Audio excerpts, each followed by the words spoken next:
Now we will come to the second video. Okay, so कल जो हमने video बनाई थी उसके अंदर हमने फॉर्मेटिव असेसमेंट के बारे में बात की थी। ठीक है, कि फॉर्मेटिव असेसमेंट बेसिकली होता क्या है। फॉर्मेटिव असेसमेंट यानी कि रचनात्मक आंकलन। ठीक है, इस ये क्या होता है कि इट ऑर्गेनाइज किया जाता है before the topic, during the topic, eight the end of the topic. It means कि जब टीचर कोई भी टॉपिक इंट्रोड्यूस करती है बच्चों के सामने, तो आप क्या, जैसे मैंने आपके सामने असेसमेंट इंट्रोड्यूस किया तो मैं आपसे पूछूंगी इसके बारे में आपको क्या पता है, तो आप अपनी प्रीवियस नॉलेज के अकॉर्डिंग मुझे बताएंगे कि असेसमेंट होता क्या है।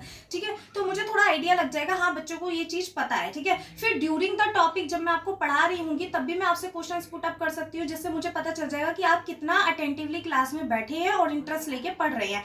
और after the completion of the topic या at the end of the topic भी मैं ये आपसे क्वेश्चन पुट अप कर सकती हूँ, इससे मुझे ये पता चल जाएगा कि आपको मेरा पढ़ाया हुआ कितने अच्छे से समझ में आया, आपको कॉन्सेप्ट कितना अच्छे से क्लियर हुआ है। ठीक है, तो फॉर्मेटिव असेसमेंट बेसिकली क्या होता है कि बच्चे के अंदर इंप्रूवमेंट लाने के लिए होता है, बच्चे के लर्निंग गैप को खत्म करने के लिए होता है। ठीक है, फॉर एग्जाम्पल अगर मैंने आपको कोई टॉपिक पढ़ाया है, ठीक है, और अगर मैंने देखा कि अगर आपको अच्छे से समझ में नहीं आया तो मैं क्या करूंगी, उस टॉपिक को फिर से करवाऊंगी। ठीक है, फिर से करवाऊंगी ताकि आपके अंदर इंप्रूवमेंट आ सके, आप सीख सके। ठीक है, तो यही होता है फॉर्मेटिव असेसमेंट का मेन पर्पस। ठीक है, इसके लिए हम एक और एग्जाम्पल लेते हैं। फॉर एग्जाम्पल अपने 2 ईयर डिप्लोमा में जब टीचिंग प्रैक्टिस करते हैं तो टीचिंग प्रैक्टिस के दौरान आप लेसन प्लान बनाते हैं। जब आप स्कूल में टीच करने के लिए जाते हैं तो लेसन प्लान बनाते हैं। ठीक है, कि जब आप क्लास में टीच करने जाएंगे तो आपको प्री प्लान होना जरूरी है। ठीक है, तो उसके लिए क्या बनाते हैं, लेसन प्लान में सबसे पहले मेन और क्या होता है, टीचर का ऑब्जेक्टिव होता है कि भाई अगर आप किसी क्लास में पढ़ाने के लिए जा रहे हैं, कोई भी टॉपिक पढ़वाने के लिए जा रहे हैं, तो आपके उद्देश्य क्या होंगे कि भैया वो टॉपिक कंप्लीट होने के बाद बच्चा क्या क्या चीजें समझने लग जाएगा। After the completion of the topic the child is able to, यानी कि जब बच्चा कंप्लीट कर लेगा, मतलब उस टॉपिक को कंप्लीट कर लेगा, तो बच्चा किस किस मतलब किस चीज को समझने के लिए योग्य हो जाएगा। ठीक है, तो वो हमारे ऑब्जेक्टिव्स होते हैं। ठीक है, फॉर एग्जाम्पल आप क्लास के अंदर शेप्स पढ़ाने जा रहे हो, किसी क्लास के अंदर आप शेप्स पढ़ाने जा रहे हो। ठीक है, अब आपके शेप्स पढ़ाने से पहले आपके कुछ ऑब्जेक्टिव्स होंगे, लेसन प्लान बनाओगे, आप ऑब्जेक्टिव्स रखोगे कि भैया जब ये शेप्स कंप्लीट करवा दूंगी ना, after the completion of this topic, ये शेप्स का टॉपिक जब कंप्लीट हो जाएगा तब बच्चा इन चीजों के योग्य हो जाएगा, यानी कि बच्चा अंडरस्टैंड करने लग जाएगा शेप्स को कि भाई ये रेक्टेंगल है, ये स्क्वायर है, ये सर्कल है, ये ट्राइंगल है। ठीक है, बच्चा उनके बीच में डिफ्रेंशिएट करने लग जाएगा। और थर्ड, बच्चा जो होगा अपनी सराउंडिंग्स में, आसपास के इन्वायरमेंट में अपनी जो सीखा हुआ ज्ञान है, जो लर्निंग किया, उसे रियल लाइफ में यूज करने लग जाएगा, रियल लाइफ एक्सपीरियंस लेने लग जाएगा। ठीक है, कि भाई रोटी जो होती है वो सर्कल होती है, ट्राइंगल जो स्टार होते हैं वो ट्राइंगल शेप के होते हैं। तो इट मीन्स कि मतलब कि ये सारे ऑब्जेक्टिव्स होते हैं। ठीक है, तो यानी कि टीचर जो होती है ना, वो बेसिकली क्या, ये लेसन प्लान इसलिए बनाती है ताकि टीचर को ये पता चल सके कि जो ऑब्जेक्टिव्स टीचर ने रखे हैं वो कितने अचीव हो गए हैं, कितने नहीं हुए हैं। ठीक है, तो बेसिकली फॉर्मेटिव असेसमेंट इसलिए किया जाता है कि भाई बच्चे में इंप्रूवमेंट लाई जा सके। ठीक है, अब जैसे टीचर ने लेसन प्लान बनाया, टीचर गई, टीचर ने शेप्स चैप्टर बच्चों को पढ़ाया। अब जब लेसन प्लान बनाते हो तो आप ऑब्जेक्टिव्स भी लिखते हो, आप ये भी लिखते हो कि आप जब वो टॉपिक पढ़ाओगे तो आप कौन कौन से टीचिंग मटेरियल्स का यूज करोगे, या वी कैन से कौन कौन से टीचिंग एड्स का यूज करोगे। ठीक है, और आप कौन कौन सी एक्टिविटीज को इन्वॉल्व करोगे। अगर आप कोई मतलब कि साइंस का कोई टॉपिक पढ़ाने जा रहे हो तो आप उसमें प्रोजेक्ट्स भी डाल सकते हो, उसमें असाइनमेंट्स भी डाल सकते हो। तो ये आपके टॉपिक के ऊपर डिपेंड करता है कि आप क्या क्या चीजें ले रहे हो लेसन प्लान के अंदर। ठीक है, तो फॉर एग्जाम्पल आपने शेप्स के लिए लेसन प्लान बनाया, आप क्लासरूम के अंदर गए, आपने शेप्स चैप्टर पढ़ाया। ठीक है, शेप्स पढ़ाने के बाद आपने उसमें एक्टिविटीज करवाई। ठीक है, एक्टिविटीज करवाई और आपने ये देखा कि बच्चा ना डिफ्रेंशिएट कर पा रहा है, लेकिन बच्चे को सिर्फ स्क्वायर और रेक्टेंगल में थोड़ा अंडरस्टैंडिंग नहीं बना पा रहा है। ठीक है, उसको थोड़ी दिक्कत हो रही है स्क्वायर और रेक्टेंगल को पहचानने के लिए।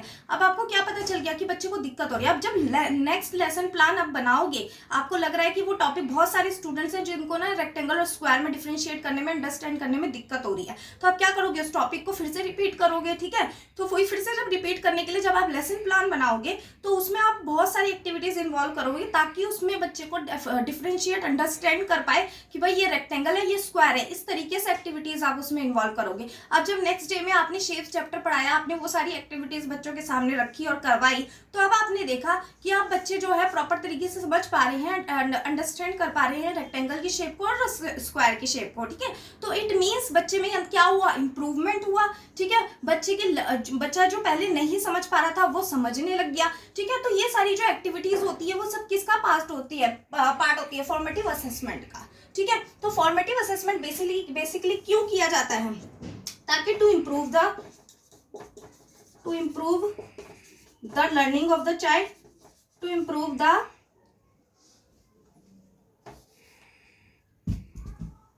The learning of the child, ताकि आप बच्चे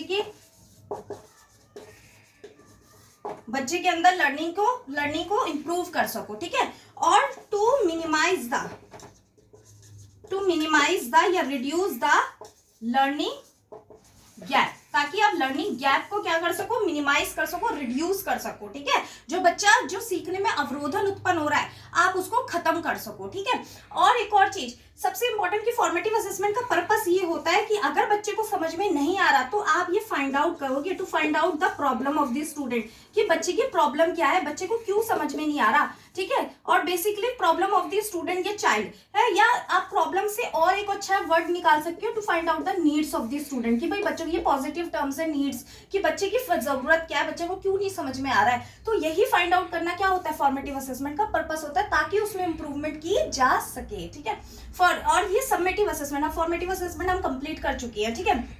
और एक और चीज बात याद रखिएगा, जैसे टीचर जो होती है वो करिकुलर एक्टिविटीज करवाती है, लाइक साइंस के लिए टीचर ने कोई टॉपिक पढ़ाया, अब उसे लगता है कि भाई बच्चों को ना साइंस म्यूजियम में लेकर जाएंगे तो बच्चे को हैंड्स ऑन एक्सपीरियंस मिल जाएगा, रियलिस्टिक एक्सपीरियंस मिल जाएगा, बच्चा रियल लाइफ एक्सपीरियंस कर पाएगा, जो चीज बच्चा बुक में देख रहा है वो रियलिटी में जाके देख पाएगा। तो ये जो आप फील्ड ट्रिप्स पे लेके जाते हैं, साइंस म्यूजियम में लेके जाते हैं, एग्जीबिशंस में लेके जाते हैं, वो बेसिकली किसका पार्ट होते हैं, फॉर्मेटिव असेसमेंट का ही पार्ट होता है। जैसे कि फॉर एग्जाम्पल मेरे ये एक पेपर में क्वेश्चन आया था कि कोई टीचर है वो बच्चों को ना फील्ड ट्रिप के लिए बाहर लेकर गई है, बच्चों को साइंस म्यूजियम लेकर गई है, वहां पे टीचर बच्चों से बातें कर रही है, ठीक है। और फिर वो क्लासरूम में आके ये बच्चों से डिस्कस कर रही है कि उन्होंने क्या क्या देखा, कैसे कैसे देखा। तो और कुछ बच्चे कुछ गलत भी बोलते हैं तो टीचर उसे इम्प्रूव कर रही है कि नहीं नहीं ये ऐसा नहीं ऐसे होता है, ठीक है। तो इट मीन्स वो क्या कर रही है, वो फॉर्मेटिव असेसमेंट कर रही है, वो बेसिकली इसलिए कर रही है कि बच्चे के अंदर इंप्रूवमेंट लाई जा सके, ठीक है। अगर बच्चा कुछ गलत बोल रहा है तो आप उसे ठीक कर सके, ठीक है। तो वो फॉर्मेटिव असेसमेंट होता है, ठीक है। अब now we will discuss summative assessment, ठीक है, कि समेटिव असेसमेंट क्या होता है। देखिए फॉर्मेटिव असेसमेंट हमने पता कर लिया, ये before the topic, during the topic, eight the end of the topic होता है। इसका पर्पस सिर्फ क्या होता है, बच्चों में इंप्रूवमेंट लाना, ठीक है। लेकिन समेटिव असेसमेंट क्या होता है, समेटिव असेसमेंट का बेसिकली कोई पर्पस नहीं होता कि बच्चों को इंप्रूवमेंट करना, बच्चों के नीड्स को फाइंड आउट करना, बच्चे की लर्निंग गैप को खत्म करना, इसका कोई पर्पस नहीं होता। इसका पर्पस सिर्फ ये होता है टू प्रमोट और demote the child, to promote और डिमोट द चाइल्ड।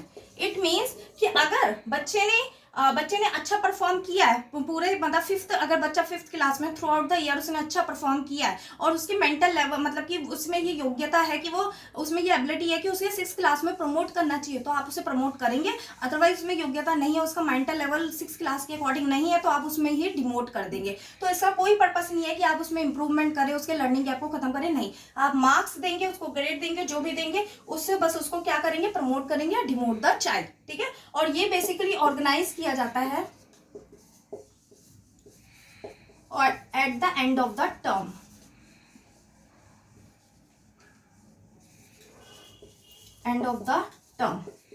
ठीक है। जो first term, second term, third term होते हैं, तो उसमें जब लास्ट में आपका फाइनल टर्म होता है तो ये तब ऑर्गेनाइज किया जाता है सिर्फ प्रमोट और डिमोट करने के लिए चाइल्ड को। अब now will discuss about the diagnostic assessment. क्या होता है डायग्नोस्टिक असेसमेंट? डायग्नोस्टिक असेसमेंट होता है कि जब हम डायग्नोस सेंटर्स क्या होते हैं कि भाई चीजों को, जब चीजों की पता लगाना, किसी चीज का पता लगाना, ठीक है, to find out the problem of the student या किसी भी चीज का। फॉर एग्जाम्पल आप जब डॉक्टर के पास जाते हैं तो वो डायग्नोस्टिक सेंटर होते हैं, ठीक है। तो जब आप जाते हैं तो आप क्या करते हैं, उन्हें सिम्टम्स बताते हैं कि भाई मुझे बुखार हो रहा है, मुझे वॉमिटिंग हो रही है, मेरे को हेडेक हो रहा है, तो उसी के अकॉर्डिंग वो आपको दवाई देता है, ठीक है। तो उसी तरीके से डायग्नोस्टिक असेसमेंट क्या होता है कि पहले आप क्या फाइंड आउट करोगे, to find out the problem of the student, कि भाई बच्चे को, अगर बच्चा सीख नहीं पा रहा है तो भैया क्या प्रॉब्लम है, तो पहले आप उस बच्चे की प्रॉब्लम ही तो फाइंड आउट करोगे। या मैं इसको कह सकती हूँ to find out the needs of the student, कि बच्चे की जरूरत क्या है। ये पॉजिटिव टर्म्स है कि नीड, कि भैया बच्चे की जरूरत क्या है। अगर बच्चा नहीं सीख पा रहा है,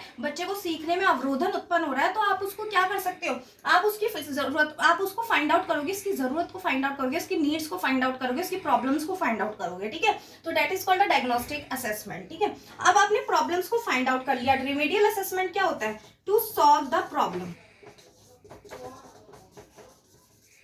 solve the problem, या we can say that कि to satisfy the needs of the student, to satisfy the needs of the student, ठीक है, to satisfy the needs of the student, it means to solve the problem. अब आपने remedial में क्या किया, आपको पता चल गया कि बच्चे को इस चीज में दिक्कत हो रही है, तो अब आप क्या करोगे, उसकी प्रॉब्लम को सॉल्व करोगे या उसकी नीड्स को सेटिस्फाई करोगे, ठीक है। यानी आप डॉक्टर के पास गए, आपने सिम्टम्स बताया, अब वो आपको दवाई देगा, आपकी बीमारी का इलाज करेगा, ठीक है। तो इलाज करना यानी कि रिमेडियल करना, ठीक है। तो ये हो गया आपके असेसमेंट के टाइप्स, और इसमें से बहुत सारे क्वेश्चंस पुट अप किए जाते हैं। आपको पता होना चाहिए फॉर्मेटिव असेसमेंट क्या होता है, समेटिव क्या होता है, डायग्नोस्टिक क्या होता है और रिमेडियल क्या होता है। इससे सीडीपी में तो क्वेश्चन आते ही हैं, मैथ्स में भी आएंगे, मैथ्स पेडागोजी में भी आएंगे, ईवीएस पेडागोजी में भी आएंगे और हिंदी में भी आएंगे, ठीक है।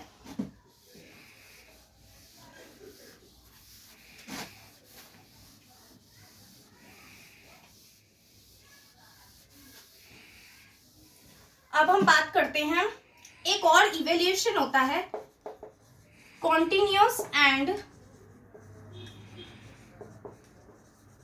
कॉम्प्रिहेंसिव इवेल्युएशन, ठीक है।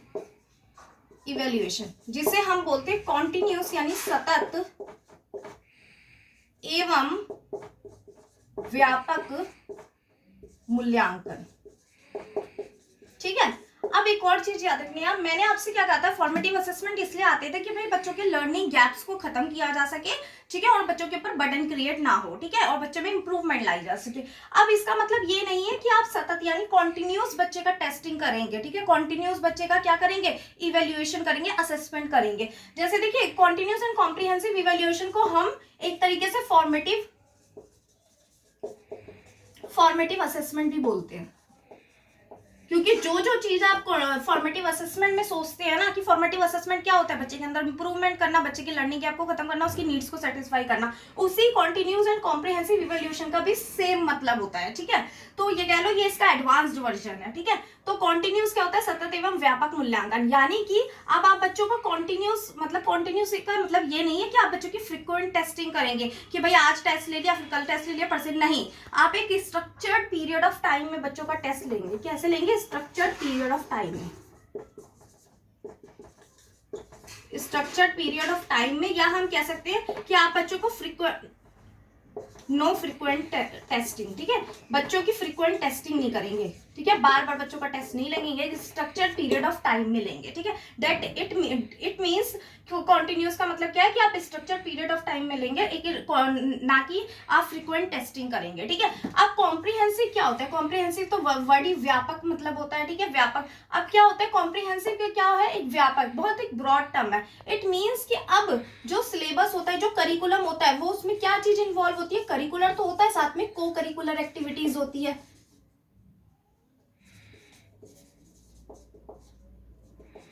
ठीक है। करिकुलर तो होता है, साथ में को करिकुलर एक्टिविटीज होती है। एजुकेशनल तो होता है, साथ में को एजुकेशनल भी होता है,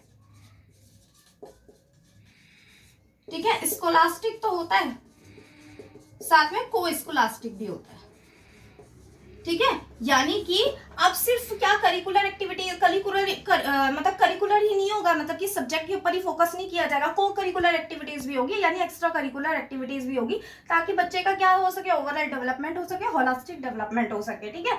तो यानी कि यही है कॉन्टिन्यूअस एंड कॉम्प्रिहेंसिव इवैल्यूएशन, ताकि बच्चे का, ये बेसिकली इसलिए आया था ताकि इसके पॉइंट्स को याद रखना, ताकि बच्चे में इंप्रूवमेंट की जा सके, बच्चे की नीड्स को सेटिस्फाई किया जा सकता है, बच्चे की प्रॉब्लम्स को फाइंड आउट किया जा सके, ठीक है, और बच्चे के लर्निंग गैप को खत्म किया जा सके, बच्चे में मोटिवेशन बिल्डअप किया जा सके, ठीक है, और जिससे बच्चे का ओवरऑल डेवलपमेंट हो सके, होलिस्टिक डेवलपमेंट हो सके, ठीक है।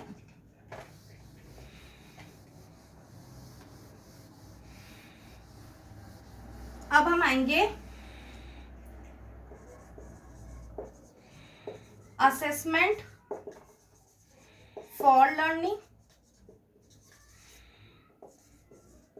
Assessment of learning, assessment as learning, ठीक है। अब इसमें क्या होता है, क्वेश्चन इसमें से भी उठ के आते हैं, उसमें से तो आएंगे ही आएंगे, इसमें से भी क्वेश्चन उठ के आएंगे, ठीक है। और सीटीपी में तो आते ही आते हैं, 5-6 नंबर के इवैल्यूएशन असेसमेंट में से ही आते हैं। और सारे मतलब कि पार्ट्स को देखे, मैथ्स, हिंदी, ईवीएस के अंदर तो सारे कुल मिला के कम से कम 9 से 10 क्वेश्चन इसी के होते हैं, ठीक है। तो अब असेसमेंट फॉर इवैल्यूएशन क्या होता है, इसमें बहुत सारे बच्चों का डाउट होता है, ठीक है। देखिए इसमें क्या है, अधिगम के लिए आंकलन, ठीक है। अधिगम के लिए आंकलन, अधिगम का आंकलन,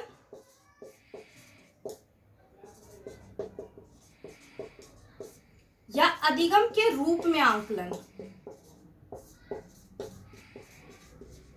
रूप में आंकलन,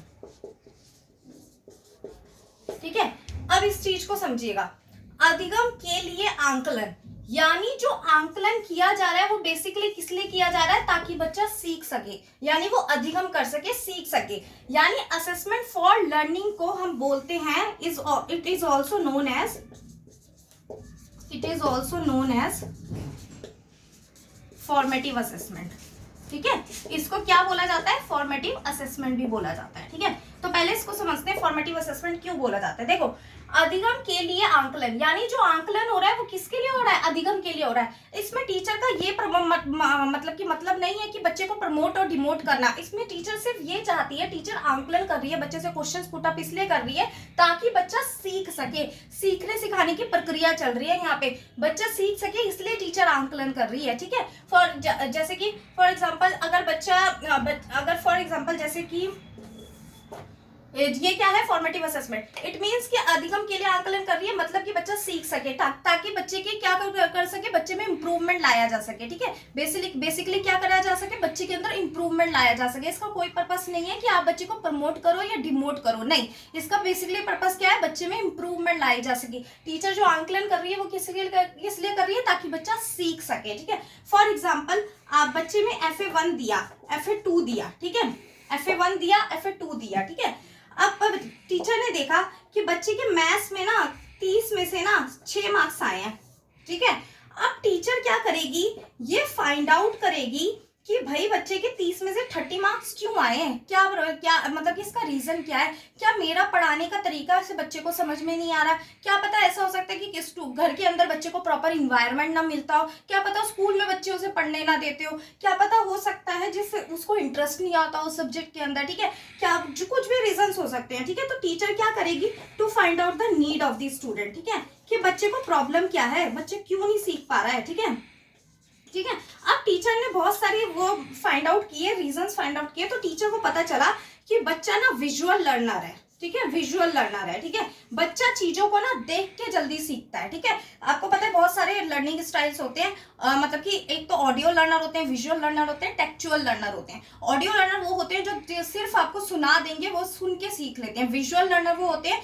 जो देख के सीखते हैं, और टेक्चुअल लर्नर वो होते हैं जो चीजों को स्पर्श करके, मतलब कि फील करके, मतलब कि छू कर देखते हैं, होल्ड ऑब्जेक्ट को पकड़ के सीखते हैं, ठीक है, मतलब कि एक तरीके से उसको फील लेके सीखते हैं, वो टेक्चुअल लर्नर होते हैं, ठीक है। तो अब आपने देखा कि बच्चा ना विजुअल लर्नर है, इट मींस कि बच्चा ना देखकर एक्टिविटीज को देखकर ज्यादा जल्दी से समझ पाता है, ठीक है। अब आप क्या करेंगे, लेसन प्लान जब आप बनाएंगे ना किसी भी टॉपिक को लेकर, तो उसमें ज्यादा से ज्यादा एक्टिविटीज इन्वॉल्व करेंगे, ताकि क्या कर सके, बच्चे की नीड्स को सेटिस्फाई किया जा सके, ठीक है। अब आपने ज्यादा से ज्यादा क्या करी, एक्टिविटीज की इन्वॉल्व की अपने लेसन प्लान के अंदर, ताकि बच्चा देख के सीख सके।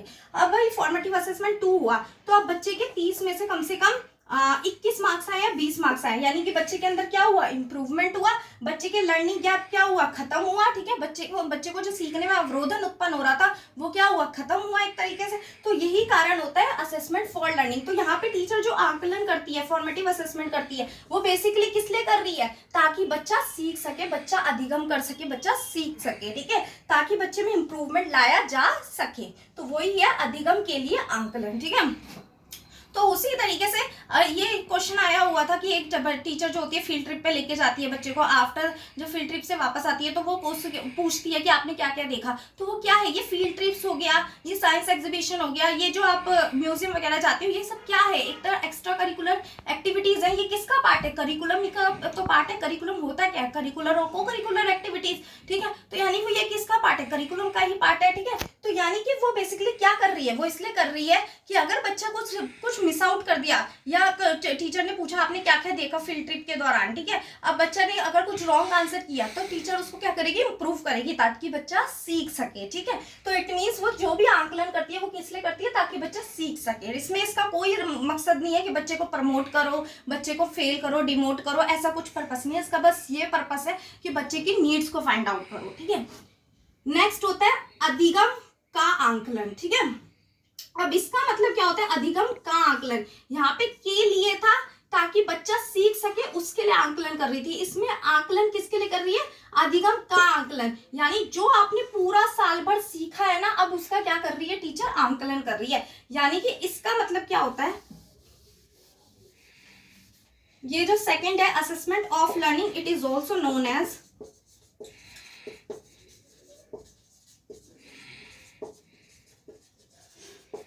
सम्मेटिव असेसमेंट, ठीक है। इसको क्या कहा जाता है, सम्मेटिव असेसमेंट भी कहा जाता है। अब मैंने आपको सम्मेटिव असेसमेंट में बताया था कि क्या होता है, इसका मतलब सिर्फ प्रमोट और डिमोट करना, ठीक है। तो इट मींस अधिगम का आकलन, यानी कि अब अगर बच्चे ने 5th में पूरा साल अच्छे से पढ़ाई की होगी, बच्चे में ये योग्यता है कि बच्चे को 6th क्लास में भेजा जाए, तो टीचर क्या होगी, उसे प्रमोट करेगी, 6th क्लास में भेजेगी, अदरवाइज उसे 5th क्लास में ही रहने देगी। तो यानी असेसमेंट ऑफ लर्निंग, तो यानी कि जो पूरा बच्चे ने 5th क्लास में सीखा है, अब उसका एक बार क्या होगा, आंकलन होगा, ठीक है। तो यानी कि टीचर क्या कर रही है, अधिगम का क्या कर रही है, आंकलन कर रही है। जो उसने पूरे साल भर सीखा है अब उसका आंकलन कर रही है ताकि उसे प्रमोट किया जा सके या डिमोट किया जा सके, ठीक है। अब इसका कोई पर्पस ये नहीं है कि इंप्रूवमेंट करना या कुछ करना, नहीं, इसका कोई पर्पस नहीं है, ठीक है। अब नेक्स्ट आता है इसका, ठीक है, सम्मेटिव असेसमेंट इसका एग्जांपल होगा। इसके लिए मैं एक सिंपल सा एग्जांपल लेती हूँ। फॉर एग्जांपल यहाँ पे मैं आपको पढ़ा रही हूँ, ठीक है। मैं दो टॉपिक कंप्लीट होने के बाद मैं इसके बाद आपका टेस्ट भी करवाऊंगी कि भैया जो हम क्वेश्चन आंसर सॉल्व करेंगे, तो क्वेश्चन आंसर सॉल्व करते समय हम विद एग्जांपल विद एक्सप्लेनेशन के साथ उसे सॉल्व करेंगे। अब ऐसा क्वेश्चन आंसर सॉल्व करेंगे तो ऐसा हो सकता है कि आप कोई गलत आंसर दें, तो हम क्या करेंगे, मैं आप उसको इंप्रूव करूंगी कि नहीं इसका आंसर ये नहीं, ये होगा, विद एक्सप्लेनेशन के साथ। तो यहाँ पे अगर आप कोई गलती करते हो ना, तो मैं इंप्रूवमेंट कर सकती हूँ आपके अंदर, ठीक है। That is assessment for learning, कि मैं आपको क्या कर रही हूँ, मैं आपका आंकलन कर रही हूँ, किसके लिए, अधिगम के लिए। यानी मैं आपका जो टेस्ट ले रही हूँ, क्वेश्चंस करवा रही हूँ, वो बेसिकली किस लिए करवा रही हूँ, ताकि आप सीख सके, आप में इंप्रूवमेंट आई जा सके, ठीक है। अब नेक्स्ट टाइम जब वो क्वेश्चन आपके सामने दोबारा आएगा तो क्या आप क्या करोगे, आप वो दोबारा गलती नहीं करोगे, क्योंकि आप सीख चुके हो, आपको पता चल गया कि मैम ने मुझे लास्ट टाइम एक्सप्लेन किया था इसका आंसर, और ये इसका आंसर अब ये होगा, ठीक है। तो यानी आप में क्या हुई, इंप्रूवमेंट हुई। अब यही अगर आप सीटेट के सेंटर पे जाके बैठ जाते हो, ठीक है, वहां पे एग्जाम देने बैठ जाते हो और आप कोई गलती करके आते हो, ठीक है, तो अब आपको कोई इंप्रूवमेंट नहीं होगी, वहां पे कोई नहीं आएगा आपको एक्सप्लेन करने के लिए कि नहीं आपने ये गलत किया, ये सही है। अब आप में क्या होगा, या तो आप सीटेट क्वालिफाई करोगे या सीटेट क्वालिफाई नहीं करोगे। डेट इज क्या है, असेसमेंट ऑफ लर्निंग, यानी अधिगम का आंकलन। अब जो पूरे 3 से 4 महीने आपने जो भी अधिगम लर्निंग किया ना, अब उसका आंकलन होगा कहाँ पे, जब आप सीटेट के सेंटर पे बैठेंगे, या तो आप क्वालिफाई करोगे या आप क्वालिफाई नहीं करोगे, तो क्या होगा, अधिगम का आंकलन, ठीक है। ये दोनों मैंने इसके एग्जांपल्स बता दिए। अब ये आ गया असेसमेंट एज लर्निंग, ठीक है, यानी अधिगम के रूप में आंकलन, ठीक है। अधिगम के रूप में आंकलन मतलब क्या होता है कि इसमें ना बच्चा क्या होता है कि सेल्फ असेसमेंट करता है, क्या करता है, अपने आप का सेल्फ असेसमेंट करता है, ठीक है, या असेसमेंट किया जाता है by peer learners. Peer learners यानी कि आपने देखा होगा सेल्फ असेसमेंट क्या होता है, खुद का इवैल्यूएशन करना, खुद का असेसमेंट करना। जैसे कि मैं आपको पढ़ा रही हूँ, अब रेगुलर बेसिस पे मैं आपको पढ़ा रही हूँ, तो आप क्या करेंगे, वो टॉपिक पढ़ते हैं तो खुद अपने आप इवैल्यूएशन करते हैं ना, खुद असेसमेंट करते हैं कि यार मुझे ये चीज समझ में आ रही है कि नहीं, क्या मेरी स्टडीज राइट डायरेक्शन में जा रही है कि नहीं, क्या मैं अच्छे से पढ़ रहा हूँ कि नहीं, तो हम खुद इवैल्यूएट करते हैं। That is called a self assessment, ठीक है। और assessment bye peer learners, for example आप स्कूल में जाते हैं, ठीक है, तो टीचर आपसे बोलती है ना कि ग्रुप डिस्कशन करो है और ना एक दूसरे को सुनाओ, तो आप क्या करते हो कि जो भी टॉपिक्स मतलब कि टीचर याद करने को या कुछ करने को देती है, तो आप क्या करते हो, करते हो, आप उससे कहते हो कि चल तुम मुझसे सुन ले, तुम मुझसे सुन ले, या उससे रिलेटेड ग्रुप डिस्कशन करते हो, तो आप वो क्या करते हो, एक दूसरे का पता लगाते हो कि भैया तुझे कितना आ रहा है, तुझे कितना आ रहा है, फिर क्या करते हो, एक दूसरे की इंप्रूवमेंट करते हो, मदद करते हो, ठीक है। तो वो क्या होता है, assessment bye peer learners. Peer learners वो होते हैं जो आपकी क्लासमेट्स होते हैं, आपके हम उम्र के बच्चे होते हैं। जैसे आप क्लासरूम के अंदर एक दूसरे के साथ डिस्कशन करते हैं, that is called assessment as learning, ठीक है। अधिगम के रूप में आप क्या कर रहे हैं, आंकलन कर रहे हैं, जिसमें टीचर का रोल नहीं होता, जिसमें सिर्फ आप खुद असेसमेंट करते हो, खुद की मतलब कि आप खुद कैसे जा रहे हो, खुद को समझ में आ रहा है कि नहीं आ रहा, तो ये सब आप इसलिए करते हो, ठीक है, खुद का असेसमेंट। फॉर एग्जाम्पल मैंने आपको वो टॉपिक पढ़ाया, ठीक है, अब आपको वो टॉपिक समझ में आया कि नहीं, तो वो आपके दिमाग में वो टॉपिक चल रहा होता है ना कि हाँ मुझे समझ में आया कि नहीं। अगर नहीं आ रहा होता तो आप क्वेश्चंस पुट अप करते हो, तो यानी आप खुद का असेसमेंट करते हो कि ये टॉपिक मुझे समझ में आया है कि नहीं आया है, ठीक है। और एक इसका एक और चीज होती है, इसका नाम होता है मेगा कॉग्निशन। मेगा कॉग्निशन क्या होता है, knowledge of one's own thought process. यानी मेगा कॉग्निशन मतलब क्या होता है कि जिसमें हमें खुद के थॉट प्रोसेस का ज्ञान होता है कि भैया मुझे ये टॉपिक जो मैम ने पढ़ाया वो समझ में आ रहा है कि नहीं, जिसमें हम खुद को इवेल्युएट करते हैं, खुद को असेसमेंट करते हैं, ठीक है। तो इसमें कोई टीचर नहीं असेसमेंट करती है, इसमें पीयर लर्नर्स हम उम्र के बच्चे ग्रुप डिस्कशन करते हैं, एक दूसरे को चीजें सुनाते हैं ताकि भैया हम ये पता कर सके कि मुझे ये चीज आ रही है कि नहीं आ रही है, ठीक है। That is called assessment as learning. तो ये टॉपिक आपके क्लियर हो गए। अब जब अगर आपको वीडियो अच्छी लगती है तो प्लीज इसे लाइक कीजिए, शेयर कीजिए और सब्सक्राइब कीजिए। और अब मैं नेक्स्ट वीडियो लेके आऊंगी जो कि आपकी डेवलपमेंट होगी। फिर जब आपके टॉपिक ये वाला टॉपिक और डेवलपमेंट कंप्लीट हो जाएगा तो फिर उससे रिलेटेड हम क्वेश्चंस को सॉल्व करेंगे विद एक्सप्लेनेशन के साथ, ठीक है।